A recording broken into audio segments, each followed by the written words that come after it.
Morning, morning everyone. Looks like we've got a few in already. Morning, Becky and Steph. Good to see you as well. All right, let's get going.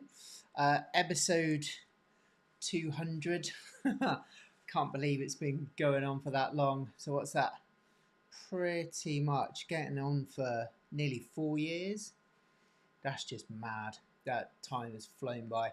So, yeah, today we're looking at the brachial plexus, and we've done a little bit of this already with some of the stuff we covered when we looked at the neuroanatomy of the neck. So we're going to revisit some of that and then add on the rest of the pathways of the nerves, and we'll stop at kind of shoulder level because obviously this is the shoulder section, and then when we get into the elbow and then the wrist and the hand, we'll continue those nerves and where they go for the rest of the way down the arm. So yeah, so that's the plan. Morning, Caroline. Morning, Rahul. Right, let's get you going. Morning, Tris. Okay, so you always know it's going to be a good one when the first slide tells you not to freak out. What I'm going to do first of all, and some of you have done this before, this is the third time through the brachial plexus now, over the 200 episodes. So, yeah, a couple of things that people have done. So they've made brachial plexuses, plexi, whatever the plural is, out of pipe cleaners, which I think is really cool. And I've got one somewhere that I made the very first time we did it. And then, or you can just draw it out on a bit of a pad and paper. And if you're studying for exams, then having the pad and paper, having all the layout, and then all of the little offshoots of where the nerves come from, and then you get rid of all the names or you cover them up, and then you test yourself. Okay, so you'll be able to do that by the end of when we've finished everything. Before we go into it though, I'm going to break everything down. So I'm going to break it like bit by bit, but I'm going to show you the whole thing first of all, so that you know where we're aiming for. Okay, so we're going to do everything, and then we're going to strip it back and then build on it bit by bit. Okay, so don't worry about doing any kind of design or anything like that if you're going to use this for revision purposes just yet. I'll let you know when to kick that in. So yeah, don't freak out. Plexus means a plait, and I've got, hopefully you can see this model here. So this is the brachial plexus. The yellow bits on obviously nerves are yellow whenever you get a model. Not in real life though. They're a bit translucent in real life. Well, you'll see some of them in a second. So this is the brachial plexus, and it does look a bit like a plait where you've got these crossover of nerves coming through, or bundles of nerves coming through, and they weave in and out of each other.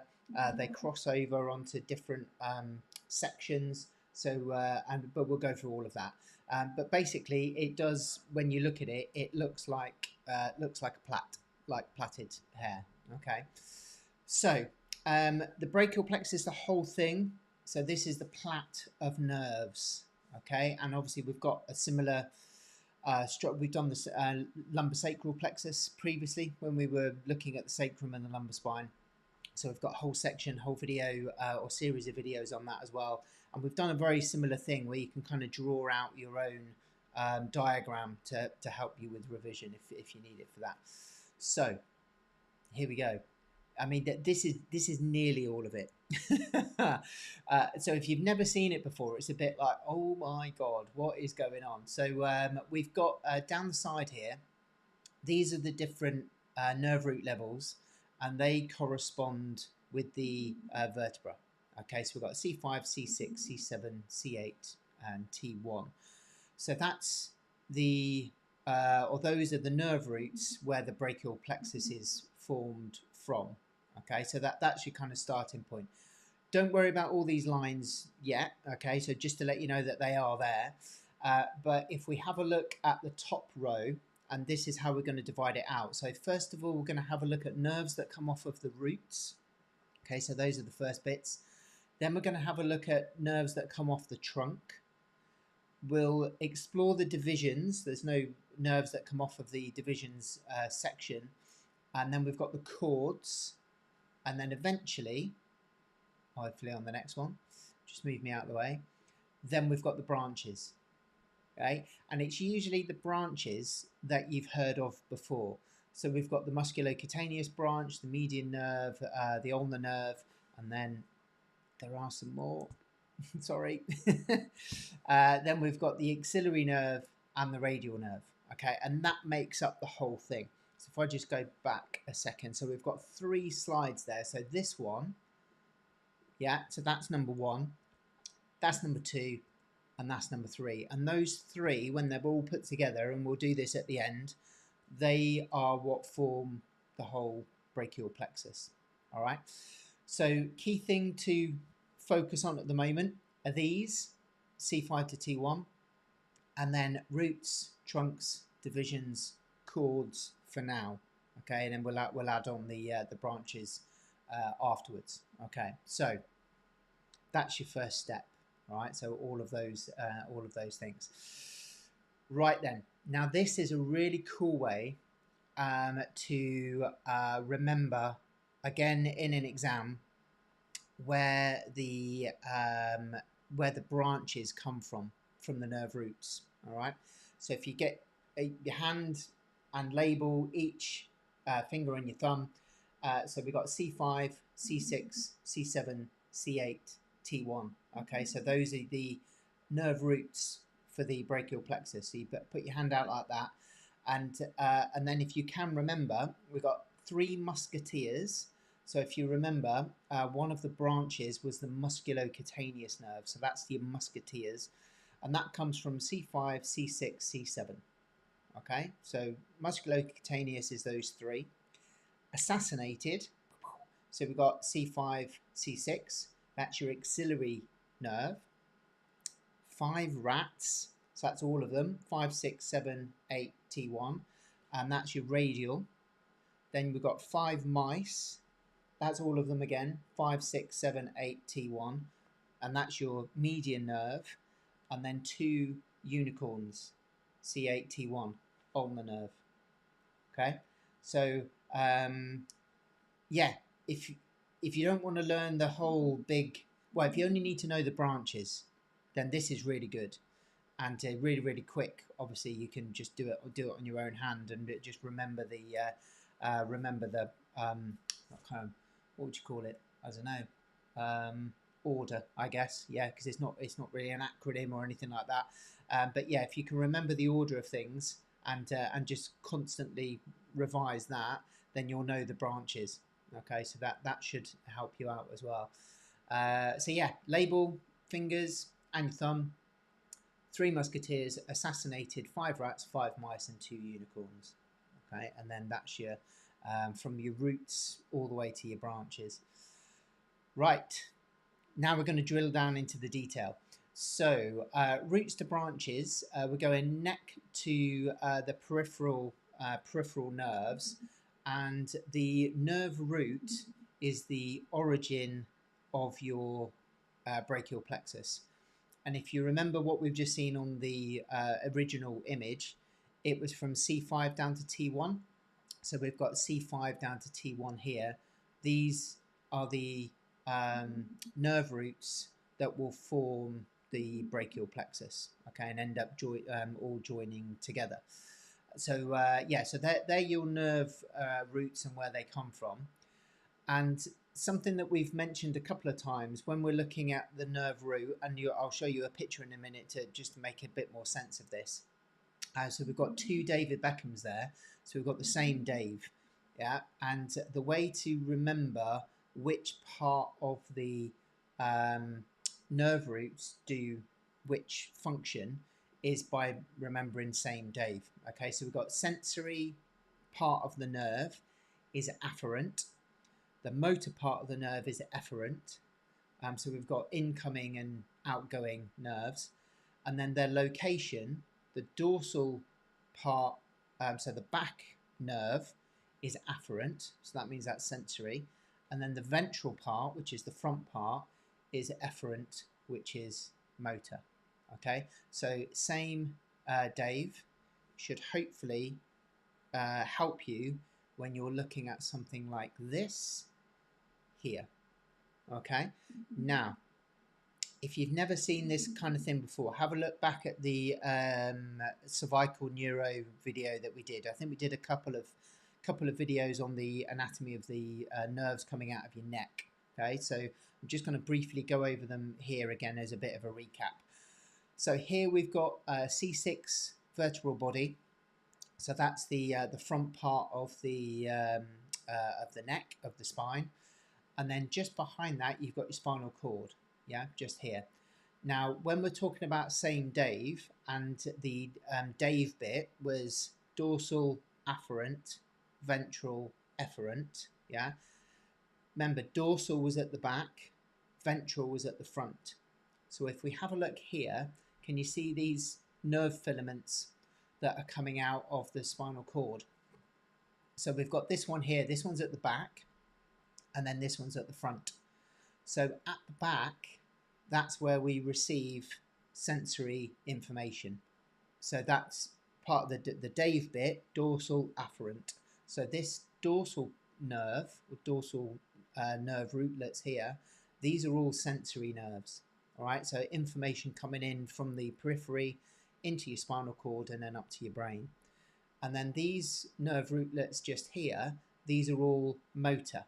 Okay, so this is nerve impulses going out to the body, either to muscles or organs or whatever it is. Okay, so when the nerve roots first come off of the spinal cord, they're split in two. So back roots, sensory, front roots, motor. Okay, so dorsal, ventral. And then if you could have a look here, we've got this thickening of the nerve root at the back. So the dorsal nerve root has this thickening or swelling, and we call that a ganglion. Yeah, so you might have heard of ganglions like in the synovial joints in the wrist, and it just means like a swelling.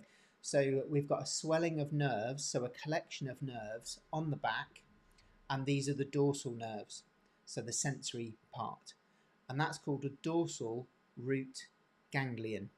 Okay, so the back part of the incoming sensory nerves, there's this swelling of nerves just here, and it's often reduced down to DRG. Okay, so the dorsal root ganglion just there. And then can you see where they start to come together here? Yeah, so those nerve fibers all in there, they're purely sensory. These ones are purely motor. But when we get to this area here where they join together, we've then got a mixed nerve. And it's the mixed nerve that comes out and forms that nerve root that we've just seen on the picture before. Okay, and we'll explore that in a bit more detail in a second. So this area here, when we looked at the cervical anatomy, so the neck anatomy, this is the transverse process. Yeah, so the where the nerves come out, they'll come out around the transverse process area. This bit here that's coming off here, this is called the dorsal, so that means towards the back, and then ramus, which is a branch. Yeah, and if you have a look, it's coming off of the bit that's mixed. So what you're going to get here is nerves that supply immediately the muscles on the back of the neck, okay, and also the skin sensation to the areas over that area of your vertebra. Okay, so immediately, as soon as it comes out, there's an offshoot, so a little branch, which is what a ramus is, going towards the back, motor and sensory. Okay, and then the ventral ramus, which is the front branch, this is mixed, just here. Okay, and then that is going out towards the towards the rest of the body. Okay, cool. So hopefully that makes sense. What we're going to show you now is a breakdown video of the whole brachial plexus. Okay, and then again we're going to isolate certain structures as we go through. So again, it's useful to see the whole thing and then break it down. I think hopefully you will too after this. Right, so let's just pause that there. So first thing, can you see these? Yeah, so these are the nerves coming out between the muscles in your neck. These muscles in your neck are called your scalenes, and on my model, hopefully you can see that. You see the brachial plexus there, just coming out in between these two muscles here. Yeah, so we've got the anterior and the middle scalene, which are your accessory breathing muscles in your neck just here.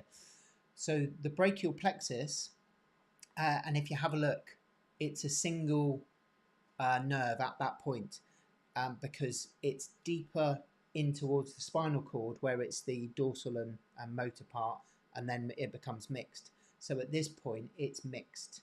Yeah, so that's the bit that we can see there. There's your clavicle, your collarbone. This muscle here is your deltoid, so your shoulder muscle, and there's another muscle there on the front part of your chest called the pec minor, and that attaches into there, which is the coracoid process. So this bundle of nerves, and there's a blood vessel in there as well, so we call it a neurovascular bundle. So we've got the nerves and the blood supply, so neurovascular, all coming together, and these nerves and blood vessels supply the arm with sensation, motor function, and blood supply. Okay, and so they all go underneath the collarbone, your clavicle, and they all go underneath your pec minor. Yeah, so it's in that region of your body where they first start their journey. So let's have a look as they go through. So we're going to peel back pec minor, there we go, and then there's your brachial plexus underneath, just there. Just pause that there. So these structures here, can you see that stuff there? That's your rib cage. So the nerves will rest on the rib cage as they pass underneath the pec minor and your clavicle just there. So hopefully by looking at this, and we concentrated a little bit on this when we were looking at the neuroanatomy in the neck.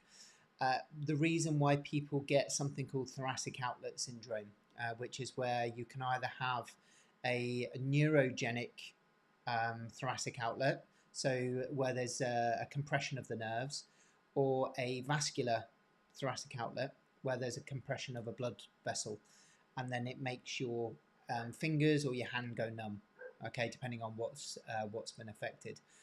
So you can see how close these structures are here to the rib cage, and if the kind of shoulder blade is back and then down, so like a military type posture, that's going to really, well, I say it would, in some people it will really affect the room that you've got available for that neurovascular bundle, so it will give people symptoms into their hand. Okay, but look at how close everything is there, and the fact it's going through two of these muscles in your neck as well. So if there's any kind of restriction in the neck, then that can affect the compression of that area as well.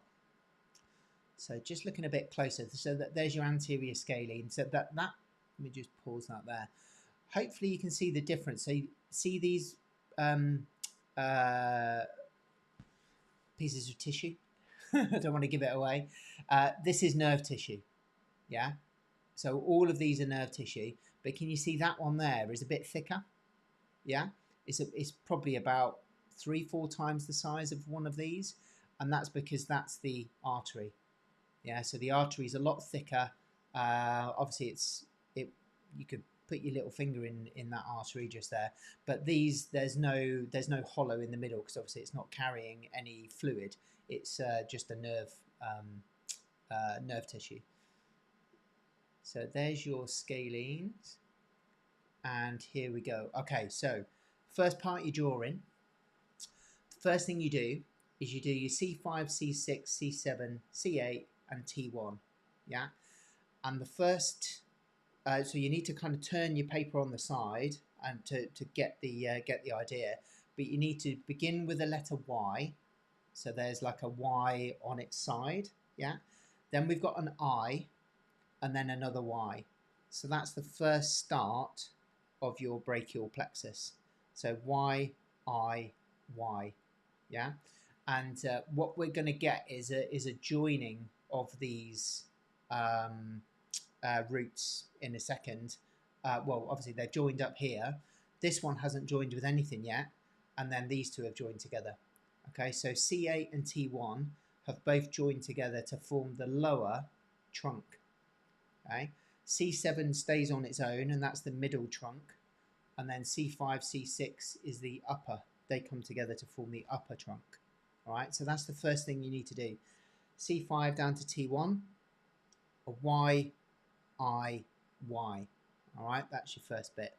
So let's have a look at that here. I'm just going to pause that there. So I've tried to overlay these videos with those images because obviously it's not as clean as the, you know, a nice neat Y and a nice neat I and then another one.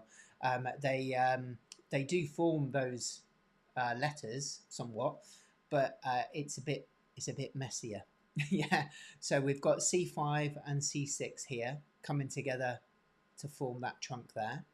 C7 on its own, okay, and then C8 and T1 coming together there. So there's your Y, I, Y, yeah. And unless you kind of pick it out, you wouldn't really notice it because it all just looks like everything's all kind of jumbled up together. But if you take the time, if you ever come to the anatomy labs and you want to have a look at a brachial plexus and go over it in detail, then you have these images that we're drawing now, and then you basically follow the structures. You can follow the nerve pathways, okay, and it's and then but once you've mapped it out, it makes it a lot easier to understand.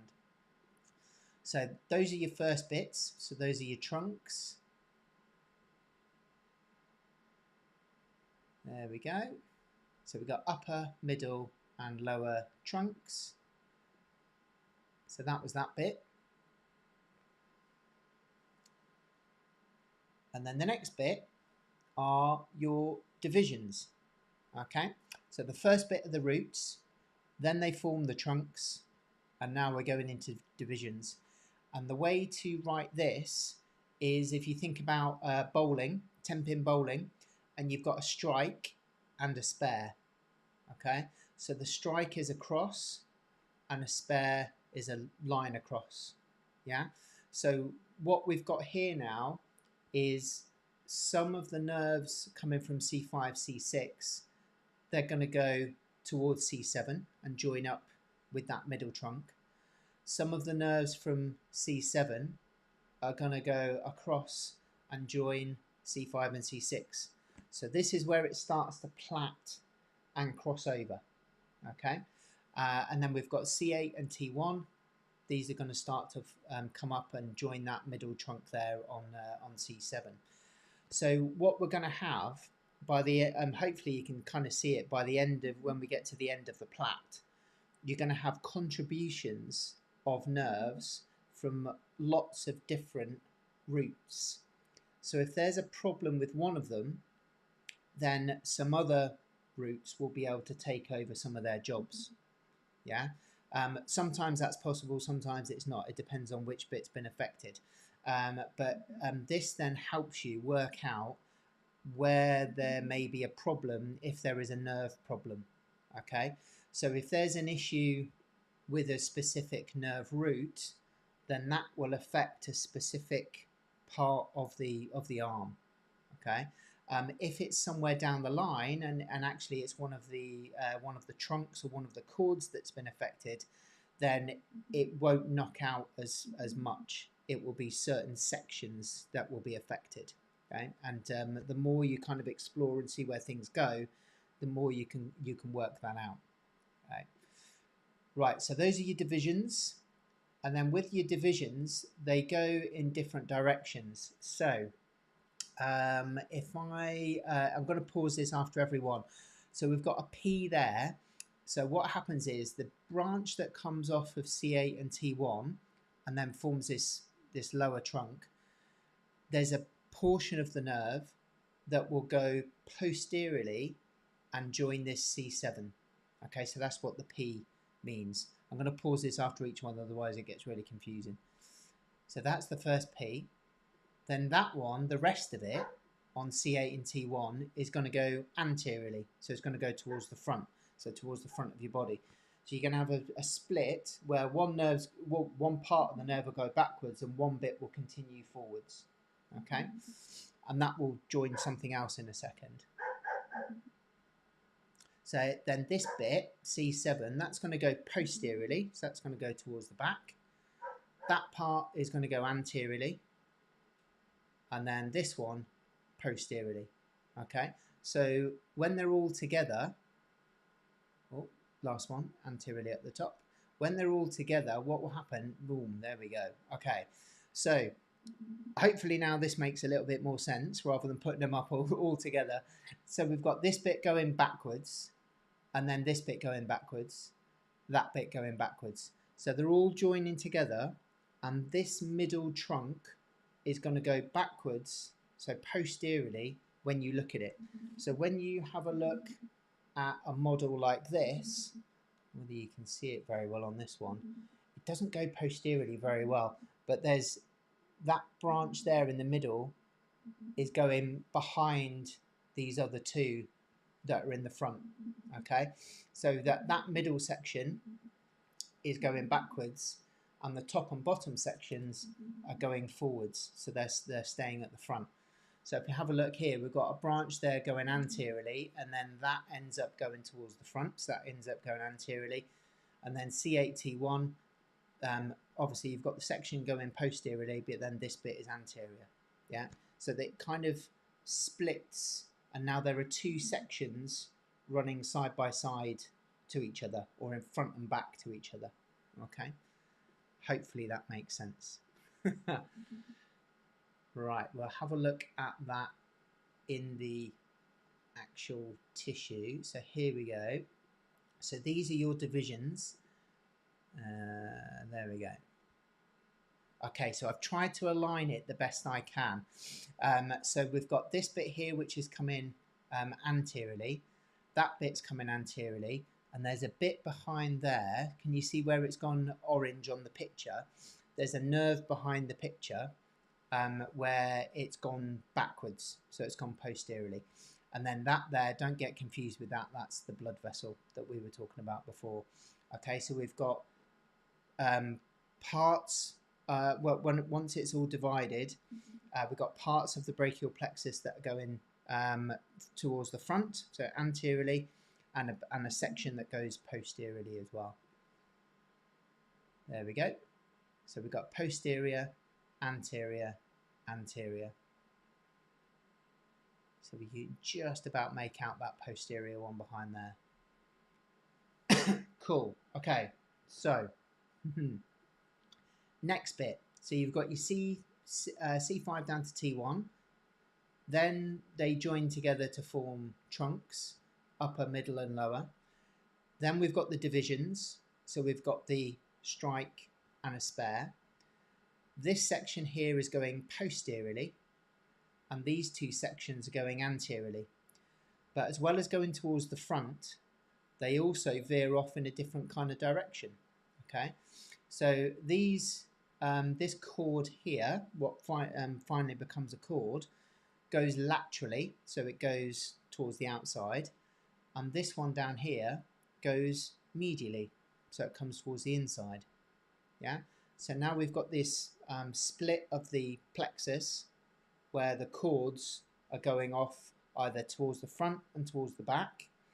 The one towards the back stays kind of in the middle. The ones at the front are the anterior cords. We've got one that goes laterally, one that goes medially. So they're running alongside each other, or front and back to each other, but going up, now starting to go off in different directions. And this is where we get our branches from. Okay, so the branches will come from this. We're nearly there, I promise. Okay, so this is a big overview and then we'll break it down for you. So here are your chords. Yeah, so we've got lateral chord, posterior chord, and medial chord. Let me just go back one. Play that again. I'll just pause it so that you can see. So lateral, posterior, medial. And here we go. So what you've got to be careful of, again, don't get confused with this this vessel here, because this is a brachial artery. Okay, it's well, part of the axillary subclavian at that point. Okay, so these are your chords there: lateral, medial, and posterior. So if I just pause that there, perfect timing. So there's your lateral from the anterior division, posterior from the posterior division, and then the medial from the anterior division. Yeah, so where they've split and gone backwards and forwards, they've also, one's gone up, one's gone down, and one stayed in the middle. Okay, and then like I said, that one there is your brachial artery. So yeah, disregard that. But I say that, you can see how intertwined the nerves and the blood supply is around the arm. They're really, really close to each other. Okay, now this is the final bit. So these are the terminal branches. Yeah, so we've had roots joined together to form trunks, upper, middle, and lower, strike, and a spare for the divisions. And it's at that point where things either go forwards or backwards, so anterior or posterior. Then we've got a posterior chord, so one at the back, a lateral chord, one towards the side, and then a medial chord, one towards the inside. Now, if you remember the well, when we were doing the rats and the mice, okay, so we've got 3 musketeers assassinated, 5 rats, 5 mice, and 2 unicorns. Hopefully now this will start to make sense. So if we have a look at musculocutaneous, that was your 3 musketeers, C5, C6, C7, yeah? And if we have a look, C5, C6, C7 goes into your musculocutaneous branch, yeah? So hopefully that makes a bit more sense. With the axillary, we've got assassinated, so C5, C6. So C5, C6, that will, so coming down here, that will then supply the axillary nerve. Okay, median is all of them, usually. Radial is all of them as well, so C5 all the way through to T1. And then the ulnar nerve is your C8 and T1. So that's coming down here, and then supplying that one there. Yeah, so hopefully doing the 3 musketeers assassinated, 5 mice, 5 rats, 2 unicorns will help that picture make a bit more sense as well. So these are your terminal branches: musculocutaneous nerve, axillary nerve, median, radial, and ulnar. Now, if we have a look at where they come from, so we've got so around the lateral cord, musculocutaneous, and that makes sense then with the pathway of the musculocutaneous nerve. So when we have a look at that, it's obvious that it will come off of that lateral cord. And then posteriorly for the axillary and radial, and then more medially for the ulnar, because of where the ulnar nerve goes. And then the median and radial is kind of like, sorry, the median especially is in the middle. Yeah, so and you can see the structure of it looks like an M, and we'll have a look at that in a second. So where they come off of the cords helps you remember where they go on their pathway down the arm as well, because they where they start from is kind of the pathway that they follow. Yeah. Right, let's just follow that one through. So here we go. Now, if I just pause that there, can you see this shape here looks like an M? Yeah, and that middle one is the median. and that's what I meant before. Yeah, so if you, when you have a look at them, the M shape looks like the median nerve, and if you have a look at this, it looks like an M on its side. Yeah, so that one's going to be ulnar, that one's going to be median, and then that one's going to be musculocutaneous. Yeah, and that's coming from the lateral cord, and then that one's coming from the medial cord. And your median is then made up of the branches from, or nerve tissue from the lateral and the medial coming together in the middle there. Yeah, so we've got this one here, musculocutaneous, median nerve in the middle, and then ulnar nerve lowest. And again, when you think about the pathway of those nerves, when we come to those later, it helps to know that structure, because then in your head you're like, oh yeah, the median nerve must come down this way because it's in the middle of musculocutaneous and ulnar. Yeah. So there's your lateral cord, which is that bit. Musculocutaneous nerve there, which is there. Median nerve, medial cord, ulnar nerve there. Okay, so we've got lower half of the median and upper half of the median coming together from the medial and lateral cords. Yeah. Cool. So hopefully that makes that a bit easier to understand. It took me a while to put that video together. Right, and then we've got our last section, which is hidden somewhat. There we go. So taking some of the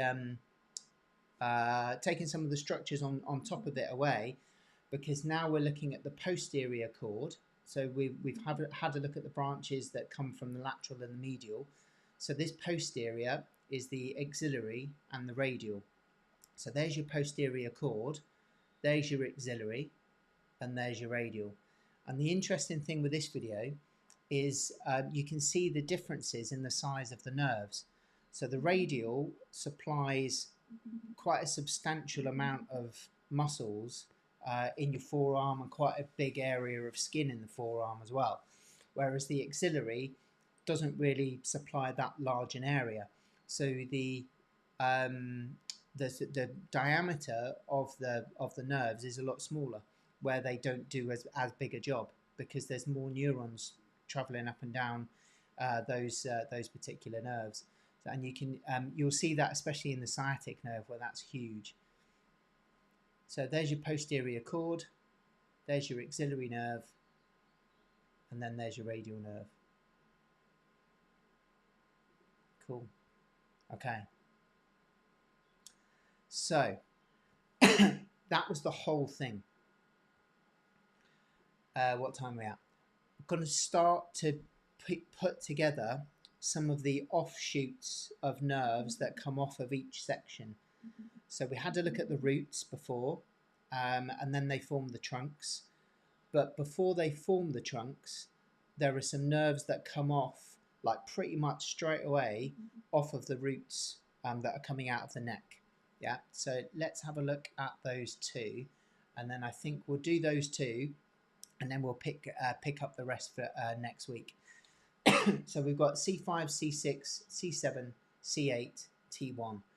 We've started to draw our Y, I, Y to form the trunks, but before we get to that, the roots have a nerve coming off of it straight away. So at the level of C5, we've got immediately we've got this nerve called the dorsal scapular nerve. So dorsal is on the back, scapular means shoulder blade, and that C5 supplies your rhomboids, so minor and major, and your levator scapular muscle.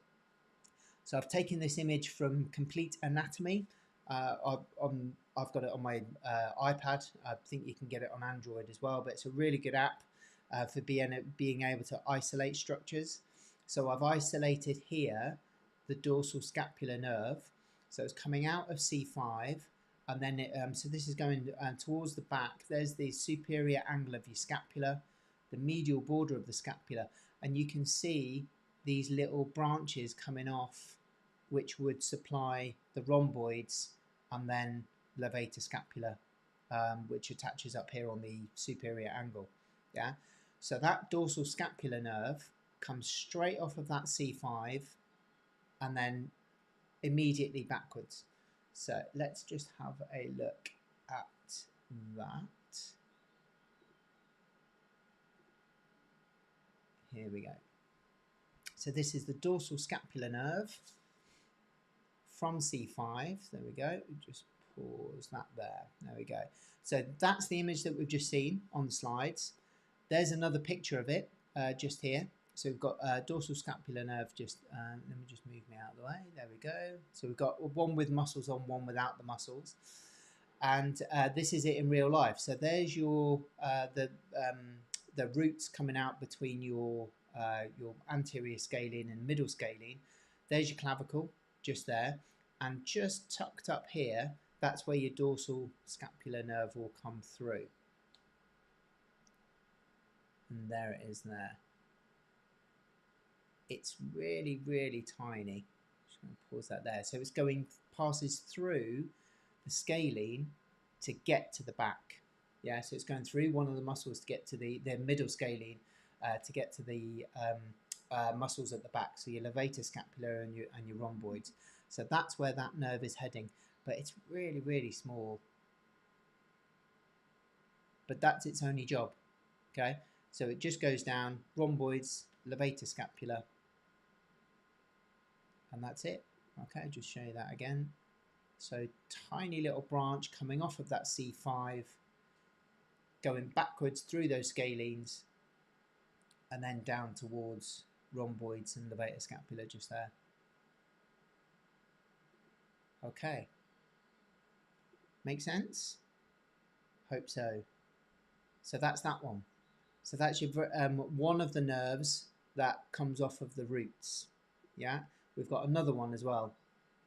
This one here. This is called the long thoracic nerve. You might have heard of this one because it innervates a muscle called serratus anterior, which we've talked about when we've been looking at the muscles of the shoulder.